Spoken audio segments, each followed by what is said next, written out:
Сайн байцгаана уу? Сайн байна уу? Сайн байна уу? Бүгдээр нь өдрийн мэнд. За хүсэн үлээсэн тагнуул туршуул шүүх хэмлэг хэргийн мөрдлөг гэдэг сургалтынхаа удирдгал хичээлийг унших гээд ороод ирлээ. Яг нэлийн хэдэн жил хятад судалт сурсны хувьд одоо бидний дунд их түгээмэл газар авсан хандлага санаа зовмоор хандлага байна. Энд их гонсооч явдаг. Өөрөөр ерөөсөө бид ингээд хүүхдээ өсгөхдөө одоо оюуны хөгжил ялангуяа тэр амьдралын арга ухаантай стратегч сэтгэлгээтэй өөрөөс бодож сэтгэдэг өөрийн гэсэн бодолтой сандар соргог хэрсэн хүн болгож төлөвшөх тал дээр ер нь маш толимхон анхаарч байна гэж бодоод байгаа. Аа. За ядуудын хувьд бол энэ ерөөсөө огт өөрийн бодол өдөр шөнөшиг ялгаатай. Ядууд бол яг эсвэргээрээ энэ талаас нь ерөөсөө бүр өн эртнээсээ ерөөсөө анхаарч ирсэн ийм уламжлалтай хүмүүс. Хэдэн мянган жилийн турш хүүхдээ ингээд ухаалгаар сэтгэх нөхцөл байдлыг унших, хүн таних, эрх мэдэл ба дүр эсгэлтийн ялгааг ойлгох, сэтгэл зүй унших чадварт сургаж ирсэн уламжлалт. Энэний нэг гол хэрэгсэл нь бол сургамжт явах төлөв гэж болно. Ам зохиолын нэг төрөл тийм. Хүүхдэд тун тохиромжтой инээдтэй тэгсэн атлаа гүн гүнзгий утгатай үлгэр хэлж өгч ирсэн. Би нэг жишээ олгоод үнэг барын сүрийг зээлдэг гэдэг үлгэр чирж ирсэн юм л та. Ятаар хууж хувээ гэж. Энэ үлгэр нь одоо өөрөө бодит хүч чадалгүй атлаа. Өрөөл бусдын хүч сүр нөлөөгөөр далаалгаж хүчний дүртэй явах тухай өгүүлдэг аахгүй юу? Аа. За нэг удаа бар үнгийг барьж аваад идэх гэлээ. Тэгсэн үнэг ухаан сийлж амиа аварчээ. Үнэг бард Тэнгэрийн эзэн надаар амьтдын ертөнцийг захируулахаар илгээсэн. Чи миний эрх мэдэлд эргэлзэж гин үү? Хоёулаа тэгвэл хамт явж үзье гэж хэлжээ. Аа. Тэгсэн тэгээд одоо үнэг бар хоёр цухтаа ингээд ойгоор алхаал явж л дээ. Аа. Тэгсэн амьтад ингээд харуутаа айсандаа хүмүүмгүй цухтаа алгуулсан юм байна. За. Тэгсэн бар хараад үнэг үнэхээр хүчтэй юм байна гэж биширсэн гэж. Тэ? Амьтад үнэгнээс айгаад байгаа биш. Өөрөөс нь айгаад байгааг бол мэдэхгүй байна гэдэг шүү дээ. Хүн өөргөө мэдэхгүй бол аимшигтэй тийм ээ. Ааха. Тэгээд эцэст нь бар үнэгт тал зассан өнгөөр чамайг Тэнгэрийн эзэн илгээсэн нь үнэн байна. Үнэн юм шиг байна гэж яавал тухтаасан гэдэг. Аа. Яг инээдтэй үлгэр ингээ хүүхдийн үлгэр гэж хүмүүс ер нь үлгэрийг бол ер нь дандаа хүүхдийн юм шиг ойлгоод байдаг байхгүй юу? Уул маш гүн үзэг утгатай байдаг. Аа. Хүүхдэд бол энэ үлгэр нь шүү дээ. Уран ухаан юу вэ? Уран ухаан гэж ер нь юу вэ? Эрх мэдэл хүчтэйхээ гэж ер нь юу вэ? Тийм ээ? Хоорондоо ямар ялгаатай вэ? Айд цаанаас үүсдэг вэ? Дүр эсгэлт ба бодит хүчний ялгаа бас яг юунд байна вэ гэдгийг сурж өгж байгаа амьд сургамж байхгүй юу? Аа. Тэгэхээр ийм үлгэрээр өссөн одоо хүүхд биш үү? Зүгээр нэг ном уншсан биш. Тэр амьдралыг уншиж чаддаг. Амьдралыг уншиж сурсан ийм том хүн болж төлөвшөх байхгүй юу? Аа. За өөр нэг эртний хятад онгой бас их сонирхолтой онгой байдгийн. За. Эрт урд асар овжин цоо ухаантай хүү ээжээ гэж. Аа. Хүмүүс түүнийг ухаан хурц хилэмгийн альваг түргэн ойлгодог гэж шагшин магтдаг байв. Тэгсэн нэг күнзийн суртал номлодог төшмөл насан турсан хүн байж иж бяцхан хүүд атаархаж байж ядахта олны дунд тэслэгөө ингэж хэлсэн гэдэг. Аа. Хүүхэд насндаа хитрхи ухаантай байсан хүмүүс ихэнхдээ том болоод орхитой хүн болдгоо маа гэж. Тэгсэн хүү хэзэгч бодоагүй гэж байгаа шүү дээ. Тэр дор нь л хариулсан гэдэг. 50 цогцолтойгоор хэлсэн гэдэг. Тэ? Аа. Чухмаа. Та багада хитрхи ухаантай байсан учраас танаас өөр хинч энийг ийм сайн мэдэхгүй шүү дээ гэсэн гэж. Яа. Юу гэж хэлсэн бэ? Айхтар шүү хүүхдүүд нэрээ. Тэ. Тэгэхээр хэдтэй уламжлалт ийм түүхийг бол хүүхдэд ярьж өгж ирсэн байхгүй юу? Энэ тгүүд ч гэсэн тийм. Түн Аа. бумуу хүний дунд амьд явахын төлөө тэмцэлд бэлдэж байгаа байдал нь. Аа. Тэгэхээр багасаа ийм юм сонсч өссөн хүүхд мэдээж ерсөө дотор тамирт болохоос яах вэ, тийм үстэй. Тий. Тэгэхээр ийм үлгэр ийм яриа хүүхдэд нэг зүйлийг маш эртнээс ойлгуулдаг. Нас албан тушаал бол ухааны баталгаа биш юм аа гэж. Аа. Нас хүйс албан тушаал. Үнийг бол тэргээр нь ялгах арга байхгүй ш, тийм үү? Тийм. Хятадын багаас ингэж хэрсүүлж өсдгийн аимшигтай тал бас байгаа. Нэг бид нар дан өрөөсгөл талаас нь хараад шагшин магтаад байж болохгүй, тийм үү? Энэ сургуульд бол ерөөсөө монголчууд ингээ хядчлах гад явуулаад байгаа ч биш. Тэгж буруу ойлгож магадгүй байхгүй зарим хүмүүс. Одоо ингээд дөнгөж бичлэг дөнгөж ингээд яваад эхлэнгууд сонсоол те өнгөцгөн сонсоол ингээд. Одоо чи ер нь сошиалэр хүмүүс ч ер нь тэгж штэ. Ингээд юмыг тууштай ингээд сонсож дуусгахгүй. Тэгээ нэг хэдхэн минутын хэдхэн секундын рил хараад яваад хар чинь тэр чи хүнд ямар оюуны талх болгоо дээ. Харин Тэ? За хэллээ боловсруулж чадахгүй. Тэгээ дээрэс нь нөгөө манай монголчууд чинь ийм нээлттэй сэтгэлтэй хүмүүс болохоор нөгөө хүш орон маань ийм айхтар хүмүүс байгаа гэдгийг ерөөсөө ойлгож ухаарах хөөгүй бараг явж байгаа үед энэ сургалт айгүй хэрэг болох байхаа. Цагаа олсон сургалт гэж би бодож байна. харин би ч гэсэн бас нэг ийм санаатай эхлүүлж байгаа тий. Одоохондоо бол ирсэн хүмүүс бол яг хоо нэг 10-аад хүн байдаг тий. За тэр аимшигтай муухай тал байгаа байхгүй юу? Ямар тал гэхээр ерөөсөө өөрхөн төлөө ингээ яахаас ч буцахгүй. Зоригтой өрхийн төлөө ер нь яахаас ч буцахгүй. Орон муу санаатай цэвдэг харгас хүмүүс олшрох байхгүй. Харин Тэр ядтын алдартай 36 ам их гэж байдаг. Тэнд бол ингээд тойрог замаар зорлогодоо өрөх, бусдын чадварыг зээлдэж ашиглах, хүний гараар могоо бариулах, гэмээ шилжүүлэн өөрүүлэх мехнүүдийг бол ихэд чухалчилдаг. Тэгэхээр энд нэг таарах ерөөс хүн хэд тиймэр тийм аимшигтай түүхэн жишээ байдгийг. За. Хятадын одоо цорын ганц хаан болсон эмэгтэй Үзэдийн хатны тухай. За энэ тэр зарчмын бол юу 36 мэхэнд юу гэж хэлдэг вэхээр үй чи и тоо гэж. Тэ? За эдийн дүгүнд бол одоо өөрийгөө хаан гэж зарласан ерөөс цорын ганц эмэгтэйг Хуанди гэдэг байхгүй Хятад хааныг тийм үү? Тэгээд эдийн дүгүнд ганцхан л эмэгтэй Хуанди байсан баг. Тэрний тэр хааны сэнтий төрөх зам бартаатай байсан ойлгомжтой. Тойруу. За тэгээд тэр одоо юу хүндий гараар могоо байруулах тийм ээ. Тэгээд гим зэмээ хүнд юу тохох. Тэгээд өөрөө цэвэрхэн болтрох одоо уснаас цэвэрхэн гарахын төлөө гарах тийм аргаар л явж ирсэн зам байгаа шүү дээ. 13 настайдаа Тан улсын их хаан Лишиминий ордны эмсийн хүрээлэнд урт ухаан гоо үзэсгэлэнгээрээ шалгарч орсон гэж байна. За тэгээд тун удалгүй хааны тэр гой дуртай татвар юм болсон байгаа. Дургуулж чадсан шүү дээ. Тэгээд дотроо бол тэгтээ хаан дул сайн биш. Харин гав хүү Тайзунгийн хүү гавзонд нь санаарч байсан гэж. Айл хэдийн юу ов хараанд авсан гэсэн байгаа байхгүй юу? Тайзун нас орлоо. Гаозон хаан болоход Үзэдийн 27 настай байсан гэж байгаа. Тэгээд шинэ хааны хайртай татвар юм болж хүсчихсэн өгөөдийг төрүүлж өгөөд. Тэгээд ирээдүйн төр залгамжлах хааны их гэсэн утгаараа ордны чухал хүн болсон гэж байгаа. За чандын зорилготой өргөхд бол нэг хүнд саадлаад байсан. Тэр нь бол хатан ван гэж. Сүнзийн хүний гараар могоо оруулах аргыг хэрэглэж хатан банк замаасаа холдуулсан. Яасан Гаозон ингээд Үзэдийнээс гарсан охиндоо маш хайртай эрхлүүлдэг гэсэн юм. За. Тэгээ нэг удаа тэр хатан ван биш үү? За. Тэр чи одоо хууль ёсны хатан гэсэн үг шүү дээ одоо тий. Тэгэхээр тэр хатны хүүхэд бол ааны өв залгамжлах байхгүй юу мэдээж. Тий.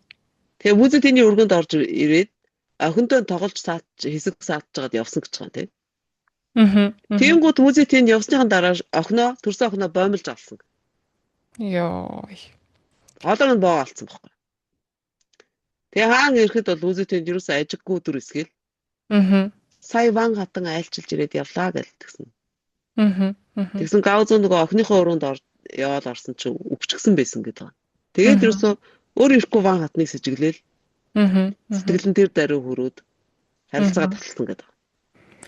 Өөрийн хүүхэд ч гэсэндээ ер нь хамаа байхгүй тий. Муухай тий. Тий. Арай одоо ер нь тийм л одоо ер нь болох угаасаа дэлхийд дахна ийм асуудал одоо маш их газар аваад байгаа шүү дээ. Харин Тийм ээ? Одоо ерөөсөө мөнгөний төлөө бол ер нь яахаж чадахгүй хүмүүс. харин За тун удалгүй Гаузан ингээд биеийн жилээр гисэн чинь Музейтэй дахиад самарсан. Мгм. Яасан гэхээр ингээд зарцнараа дамжуулж хатан вангийн ордонд хааны нэр төрсөн өдрийг бичсэн шидийн зан үйл тэргэлдэг сүрлэн хүний дүрс нууцаар байрлуулсан гэж. Мгм. Мгм. Тэгээ Гаузанд ван хатан танд хараал хийж байж мэдгэт хоёрын мухай мэдээж их дэлслээ гэл. Мм. Тэгээ нойр хүрхгүй байна мэн гэл одоо юу гэдгийг те Тийм. нөгөө үнгэн залиараад хатгсан юм байгаа зү. Тэгсэн чинь Харин тий. цэргүүд тэр ордныг нэгжүүлэхээр явуулсан байгаа. Тэгсэн чинь Мгм. гаавалж нөгөө сүрлэн хүний дүрс гаргаад ирэхгүй. Харин Тэгээ нөгөө яг Музей тэний хүссэн хэрэгтэй нотгоо гараад ирсэн байгаа. мгм. Тэгэхээр энэ явдлаас хойш бол Гаузун тэр ван хатны насан туршид нэг янд орсон гэдэг байгаа шүү дээ. Мм. Тэ? Тэгэхээр эндээс тэ хий хоосон юм зохиож ярьж бодит мэт болгох, гүжирдэх.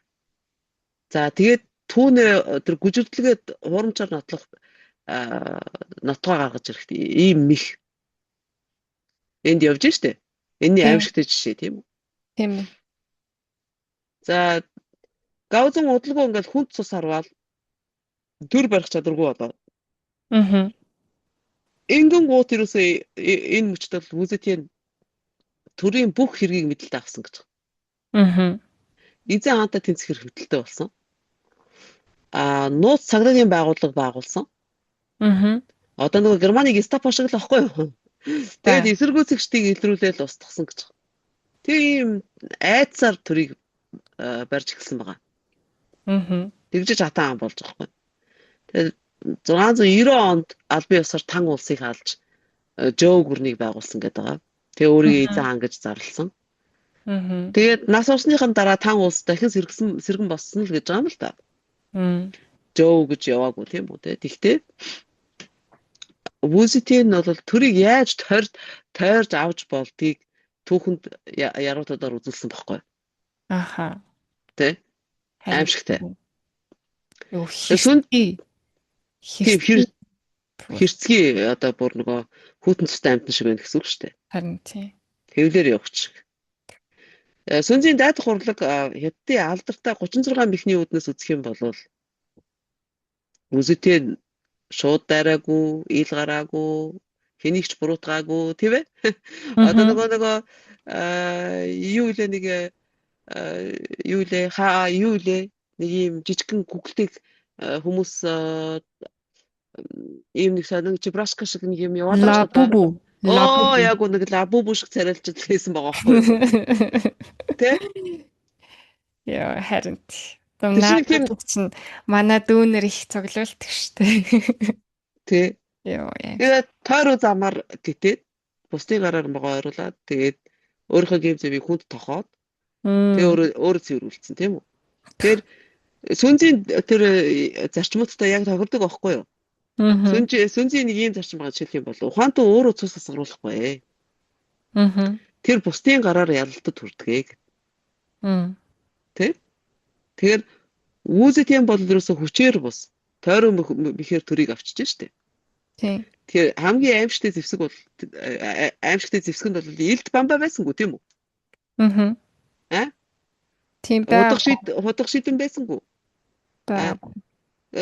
ерөөсө бодит байдлыг говьлох замаар л зорсондоо өрсөн. Мгм. Тийм ээ? хүний гараар могоо бариулнаа. Манипуляц хийж тийм үү? Бод байдлыг гуйлах маягаар тийм ээ. Тэгэхээр Аха. аимшигтай байхгүй юу нэрөөсөө. За ингээ хуурамч шалтгаан гаргаж ирж одоо жи даа шаарн гэж одоо хүний хутга зээлж хүний хутгаар хүн алах гэж нэг тийм зарчим байдаг байхгүй юу? Аа. Зээлсэн хутгаар хүн алах гэж тийм. Тэгээ Глявицийн хэрэг гэдэг. Германаар өндөр нэмийн хэмлэр гэж нэрлэдэг. Дэлхийн 2 дугаар дайныг эхлүүлсэн явдал. 30-аад онд ингээд Гитлер Польш руу дайрах ингээд шалтгаан арга сан байгаа л байсан байгаа тийм. Германыг ингээд түрэмгийлэгчнэр зүйлэхгүйгээр аргагүй хамгаалтын байдалд орсон юм шиг харагдуулах хэрэгтэй байсан байгаа байхгүй тийм. Тэгээ дээр ингээд яг ийм зорилгоор ерөөсөө удаа дараалал явуулсан хэлийн өдөн хатгалгын нэг нь 1939 оны 8 дугаар сарын 31-нд болсон Глявицийн хэрэг. Германаар өндөр наймын Глявиц гэдэг. Өндөр наймын Химмлер гэдэг. Германы тал ингээд нэг хоригдлолд ингээд Польш хувцсан сүлээд радиостанцд халдсан Германы радиостанцд халдсан юм шиг жүжиг тавьж агаад. Тэгээд тэр цогцыг нь нотлогоо олгож гаргаж ирсэн баггүй. За. Тэр радиостанцны тэр нэгэд алаад орхисон гэсэн үг шүү дээ. Тэгээд дараа нь худлаа цогцыг олж аваад яста манай юунд яасан маасан гэл алдсан гэл. Тэгээд Польш биднийг дайрсан гэл. Тэгээ ийм зохиомжтой хэрэгээр далин хийгээд Польш талцсан байгаа. Тэрээс эндээс муухайш тэр юм ингээл шулуухан хийлэхэд бол нь шүү дээ, тийм ээ. Энэ дээрх арга бол ерөөсөө сүнзийн үздэгэр бол ерөөс хүнд бол мэдээж бидний ёс зүйн үднээс ингээд үзэх юм бол адгийн муухай арга зал тийм үү? Тийм. Гэтэл сүнзийн үздэгэр бол энэ ашигтай, үр ашигтай арга واخхой. Тэ? Тэгвэл бид нар энийг юу гэж ойлгох вэ? Үр ашигтай гэдэг нь бол зөв гэсэн үг биш шүү дээ. Ерөөсөө дайнд бол юу зөв бэ, юу буруу вэ гэдэг бол хамаагүй болчихж байгаа байхгүй тийм. Тэгэхээр эндээс нэг аюултай асуулт гарч ирнэ. Юу гэхээр хохирогч талд юу хийж чадах юм юу үлдэх вэ гэж. Тэ? Хохирогчд ер нь тийм сонголт байна уугүй юу? Тийм үү? Ямар нэг юм хийхдээ өөрийгөө хамгаалах тий. Тун баг шүү дээ. Туйлын баг. Сүнзийн логикоор бол ерөөсөө л ганцхан л гарч байгаа. Мэдээлэл цуглуулах юу гэсэн үг гэхээр энэ сөрөг загнуул ажиллана гэсэн үг. За шинжилж баталгааж болох. Тэгээ уул мөр хугацаа ашиг хүртэгчийг нь таних тийм үү? Эндээс тийм бол одоо оюутлогын ашиг хүртээд байна тийм үү? Тийм. Тийм ч одоо нэг сүртэй тагнуулын ажил орохгүй ч тийм ойлгомжтой болсон бид нар шүү дээ. Харин тийм. Оюутлогын хідэн юу эзэн л яагаад байгаа болохоос харгалаад байгаа болохоос биш жилийн жил монголчууд ядуураад байгаа тийм үү? Харин. За тэгээд үннийг тэр зөвхөн хамаатай бөгөөд итгэл хүлээсэн хүмүүстэд амжуулах хэрэгтэй байхгүй.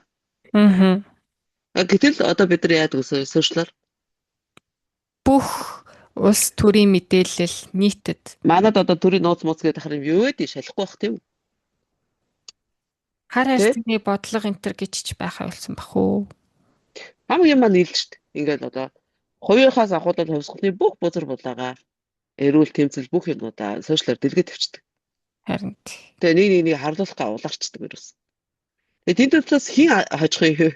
Мэдээж гадны хол хожино бид нар бол өөрсдөө тэгээд наримбайгаал үлддэг байгаа байхгүй юу? Наримтлаа ашиглуулаад тийм бэ. Тэгэхээр ерөөсөө юу энэ күнзийн энэ бол энэ цорын ганц гарцгаад байгаа ч юу гэхээр ерөөсөө бид нар ийм жижиг үедээ буураад ядуу дараа буураа улсын хувьд бол ерөөсөө энэ том гүрнүүдийн эсрэг болоод одоо мэхийг мэхээр нь хийж хариулж өөрснийг хамгаална гэж бол байхгүй байхгүй юу? Санаа байсан ч сачи өрөхгүй угаасаа бодтой бол тийм. Тэгэхээр бидэрт юу үлдэж байгаа гэхээр ерөөсөө зүгээр өөртөж сэргийлэх бултаж тойрхол гарц байгаа байхгүй юу? Тэгээд чи өөртөж сэргийлэхэд яах вэ бид нар? Мэдээлэл цуглуулах хэрэгтэй. Үгүй маш их мэдээлэл цуглуулах, маш их мэдлэгтэй болох хэрэгтэй байгаа байхгүй юу? Аюух юм унших. Тийм ээ? Судлах шинжилт судлах шаардлага байгаа байхгүй. Тэгэхээр чинь манад академик судалгаа ямар байдалтай байж байгаа тийм ээ? Шалихгүй долимхон нэг тийм хүмүүсийн тогооны бодлогот бид нар орчлоо л та бөөнөр ерөөсөө. Тэ? Тэгэл зүгээр боловсролыг бол нэг юутай зэрэг дэвтэй үгүй дипломтой л андуураад байгаа. Харин тийм ээ. Өөрийнхөө салбарт цааш нь одоо улам лавшруулж судалгаас гадна бүр салбар огтлцсон судалгаанууд хийдэг хүмүүс манад хэрэгтэй байгаа байхгүй Монголд. Харин Тийм учраас яг хоо би энэ сургалтаа хэдхэн хүн ч олоо ийм чадвар эзэмшихийн одоо чухлыг зах зугаас нь гадарлаасаа гэсэн үднэс энэ сургалтаа боловсруулж бэлдээд иж байгаа. тэгээд бас надад аягүй сонирхолтой санагдж байгаа юм нь нэг Карл Юнгийн сэтгэл зүйн призмээр нэг тайлбарлаж байгаа бүлэг хичээл байгаа юм байна ш тий. Нөгөө сэтгэл Байгаа, зүйн тий. сонирхдаг хүний хувьд аягүй сонирхолтой санагдж байгаа. Архетип талаас нь тий. Архетип талаас нь бүр хятад хүний архетип яхаараа ийм сонин мэдрэл мөртэй. За sorry. Нарцист тийм байдэм болоо гэж би бүр үнэхээр гайхаад бүр би өөрөө нөгөө хятад хүмүүстэй ажилтдаг болохоор байнга ингээд холоос ажилладаг байхгүй юу. Тэгээ би ер нь тэр газар ингээ хамгийн удаан байж байгаа хэрний хамгийн тэр хүмүүсээс хол байдаг нь. Яа тэгвэл би яаж хятад хүнтэй ойр байх юм бэ гэж би нөгөө ойртож тэрвэрлдэж штэ энэ барууныхан чинь тэгж юусоо чаддаггүй. Тэгэл нөгөө шинээр орсон хүмүүс чи бүр ингээл тэрвэрлдээл наалтаал ёо би бүр ингээд дотор яа та нар яаж ингэж чадаад энэ наад хүмүүс чи ямар муухай зантайгааг харж гин үү. Би бүр яг тэгэж дотроо бодоод тэгэл ажиллаж байгаа байхгүй юу. Тийм болохоор надаа яг энэ хамгийн удаа ажиллаж байгаа гэдэг шүү дээ. Хамгийн удаа ажиллаж байгаа. Тэгээд яг тэр хүүхдүүд тэр шинээр орж байгаа хүүхдүүд болохоор намайг өөрөөс минь болоод энэ хүмүүс айгу муухай харьцаж байгаа гэд бишээ них амир дуурдаггүй гэж боддог байхгүй юу. Үгүй байхгүй. Би өөрөө шижиглээд нэг амир удаан нэг амир ойр байхыг хүсдэггүй. Тийм. Таанасаа бүр дотроос зөв үрдэн шүү дээ тийм үү? Тийм. Тийм учраас худлаа нялуур бол айгу өвчин болно. Харин тийм ээ. Тийм учраас зүгээр бусдаар бууц ушир шиг байя гэдэг хамаагүй тийм. Яг харин тийм. Бүр яг тэгж ярьж байгаа. Тийм. Тэгээд тэр Карл Юнгийн призмер шилээр харж бас тийм бүлэг байгаа. Тэгээ их сонирхолтой Карл Юнг энэ нөгөө холбоотнуудын хүсэлтээр Хитлерийн одоо юу гэдэг psychological profile гэх юм уу одоо Гитлерийн сэтгэл зүйг анализдэж өгсөн байхгүй юу? Холбоотнуудад. За тэгээд юуны Америкийн CIA Central Intelligence Agency Монголоор болохоор тагнуулын төв газар гэдэг чинь ТТГ гэдэг. Тийм. Тэрийг байгуулсан Alan Dulles гэдэг хүний хүртэл тэр хүний одоо авгаа нууц амрыг анализдаж тэр хоёр юунгээс очиж сэтгэл зүйн зөвлөгөө авахдаа бас далинд нь нөхрийн тухай асар их ярьжсэн байхгүй. Alan Dulles-ийн тухай. Тэгэхээр Юнгийн тэр архетип гэсэн линзээр ингээд тайлбарлахад маш гоё сонирхолтой юм сурч авна л да манайхан. Харин амар сонирхолтой санагдчих. Ярангуй сонирхолтой бүлэг оруулж байгаа тий.